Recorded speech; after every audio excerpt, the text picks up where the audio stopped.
Thomas Porteous. Well, of course, given the scale of proceedings today, Rome has stepped up security as the city prepares for the papal funeral, steeped in tradition, yet guarded by modern technology. From patrols across the River Tiber to surveillance drones and rooftop snipers around St. Peter's Square, a vast operation is underway to protect the massive crowds expected.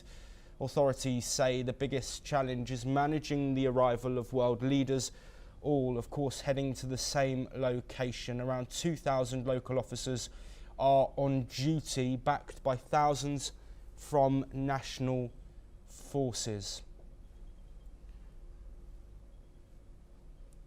Of course, the world leaders who are in attendance, which is leading to further security measures, include current US President Donald Trump, former US President Joe Biden, Keir Starmer from the United Kingdom, Giorgia Meloni. These dignitaries will be sitting where you can see them on the far hand section of the screen to give you an idea of the placing of where everybody will be. Of course, the coffin lying in the middle of this raised section. The dignitaries to the right of the coffin, these are the world leaders and heads of states. To the left in red, cardinals and bishops sitting next to the coffin. Then we have other members of the clergy who will be on the same side as the cardinals and bishops, but just on the lowered section, and then the general public on the right hand side there. So this gives you an idea of what we will be seeing very shortly, within about 15 minutes time, when this process and this service does begin. Those dignitaries, of course, on the right, we were talking about security there, and that has had to be stepped up given the sheer volume of people who are going to be here that are world leaders or heads of state. Pope Francis, of course, reached across the world. I'm joined again by Thomas Porteous, anchor and correspondent with NewsX World, joining us live from the newsroom. I was just talking there, Thomas, about how Pope Francis touched across the world. His efforts not just focused on those within the Catholic Church, but also other religions. What more can you tell us about Pope Francis's work as pontiff over the 12-year period that he was head of the Roman Catholic Church?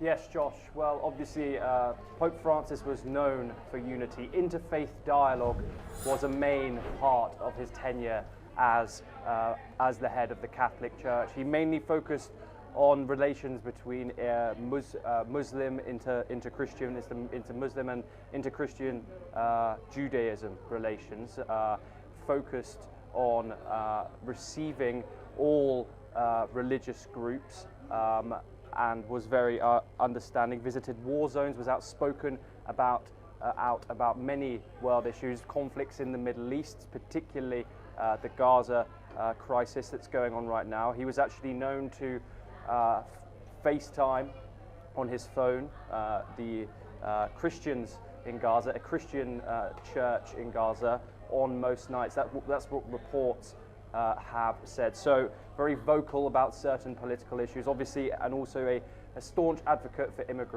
immigrant rights. Was outspoken about some of the policies of the Trump administration in regards to their harsh stance on immigration, but very much a progressive pope when it came to LGBTQ rights. Famously said, I am not to judge. Who am I to judge? Apologies. When talking about gay rights, some argued that he didn't go far enough. Josh, I just want to give you the timeline of the mass and burial for today's service. So at 7:30 British Standard Time, archbishops and bishops are gathered in the Constantine Wing, which is a corridor adjacent to St. Peter's Basilica. These are when Catholic priests begin congregating in St. Peter's Square, so that's what's happening now. And then at 8 a.m. BST, patriarchs from the Orthodox Church and cardinals are congregated in St. Sebastian's Chapel inside the Basilica. And at 9 a.m. BST is when the coffin starts, when it's laid in the square in front of St. Peter's Basilica. The service will be led by the Dean College of Cardinals, Cardinal Giovanni Battista Re. And then approximately it will be a 45-minute service. The funeral will end with a slow procession carrying the Pope's coffin, and it will make its way to its final resting place, which is the Basilica of Santa Maria Maggiore, the first Pope to actually be laid outside the Vatican. Yes, Thomas, thank you very much for joining us. We are getting an update that around 140,000 people have gathered on St. Peter's Square and in the surrounding streets for Pope Francis's funeral, according to the Italian police. As dignitaries begin taking their seats, an estimated 100,000 people are already present in Via della Conciliazione. US President Donald Trump has also arrived for the funeral. He paid his respects to Pope Francis at his coffin. Reportedly, Trump and his wife Melania stopped by the closed coffin in St. Peter's Basilica after his motorcade had arrived at the Vatican.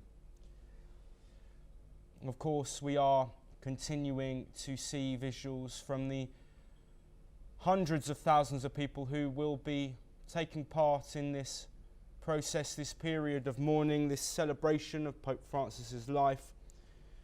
Just to give you an update of what we are expecting today, of course, the Pope has been laying in state for the past 3 days.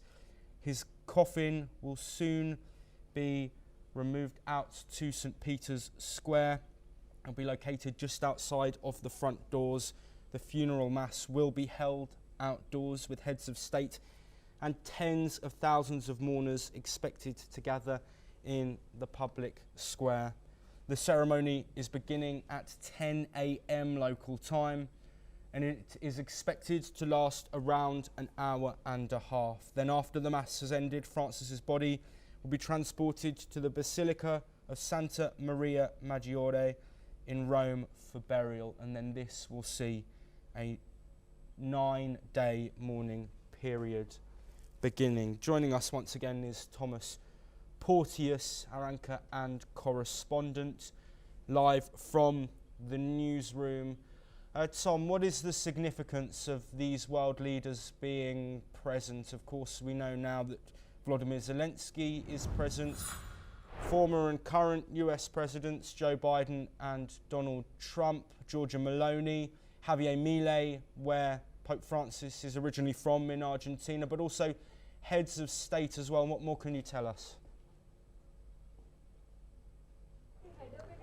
Well, yes, Josh, this is one of those kind of occasions where world leaders and policymakers and lawmakers they leave politics aside and unite and attend a significant event like this. Obviously, people coming from all over the world to attend this event in Italy, in the Vatican. As you've mentioned, Donald Trump being the main figurehead. He is who everyone's eyes are on. Also, former President Joe Biden. We'll see if they have any interactions during this ceremony afterwards, if they acknowledge each other. We've obviously seen President Volodymyr Zelensky, whose country is in the midst of conflict.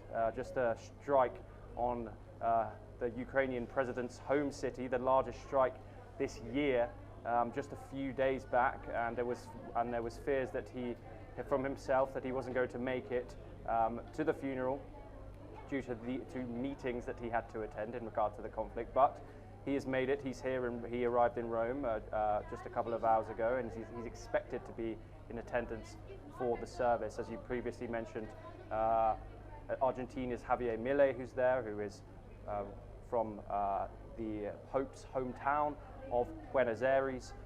He has been given his own section to stand along with Italian Prime Minister Giorgia Meloni.